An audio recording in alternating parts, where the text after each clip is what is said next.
අද උදෑසන සිදු දරුණු බස් රථ අනතුරකින් නුවරඑළිය දිස්ත්‍රික්කයේ ගැරන්ඩියල්ල ප්‍රදේශයේ ශ්‍රී ලංකා ගමනාගමන මණ්ඩලයට අයත් SLTB මගී බස් රථයක් ප්‍රපාතයකට පෙරලීමෙන් ජීවිත 21ක් අහිමි වී තවත් පුද්ගලයන් 59කට අධික පිරිසක් තුවාල ලබා ඇති බව බලධාරීන් මේ වන විට තහවුරු කර තිබේ. අනතුරට ලක් වූ බස් රථය කතරගම සිට කුරුණෑගල දක්වා නුවරඑළිය හරහා ධාවනය වෙමින් තිබුණි. එය නුවරඑළිය ගම්පොළ ප්‍රධාන මාර්ගය ඔස්සේ ගමන් කරමින් සිටියේදී වංගු සහිත මාර්ගයකදී මාර්ගයෙන් ඉවතට පැන ප්‍රපාතයට පෙරලී ඇති බව වාර්තා වේ. අද උදෑසන මීදුම සහිත කාලගුණික තත්ත්වයකදී මෙම අනතුර සිදු වූ බව පොලිසිය සඳහන් කරයි. මෙම සිදුවීම ඇසින් දුටු අය පැවසුවේ සමහරුන් ජනෙල් වලින් ඉවතට විසූ අතර තවත් සමහරුන් බස් රථය තුලම මෙම අනතුරට ලක් වූ බවයි. මෙම සිදුවීම සිදුවනවා සමගම පොලිසිය යුද හමුදාව සහ ගම්වාසීන් එක්ව ප්‍රපාතයට වැටී සිටින තුවාලකරුවන් බේරා ගැනීම සඳහා උත්සාහ දැරූහ.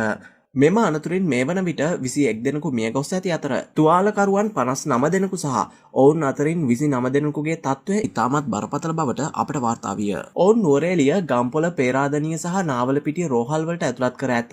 මේ අතර ළමුන් කිහිප දෙනෙකුද තුවාලකරුවන් අතර සිටින බව පොලිසිය වැඩිදුරටත් පැවසීය. මෙම සිදුවීම සම්බන්ධයෙන් කොත්මලේ පොලිසිය මේ වන විටත් විමර්ශන ආරම්භ කර ඇති අතර මූලික වශයෙන් මෙම අනතුරට හේතුව රියදුරුගේ නිදිමත ගතිය හෝ එම බස් රථයේ තිරිංග පද්ධතියේ ඇති වූ හේතුවක් බව ඔවුන් සැකපල කරති. මෙම අනතුරට හේතුව සෙවීම සඳහා ශ්‍රී ලංකා ගමනාගමන මණ්ඩලය විසින් විශේෂ විමර්ශන කණ්ඩායමක්ද මේ වන විට පත් කර ඇත.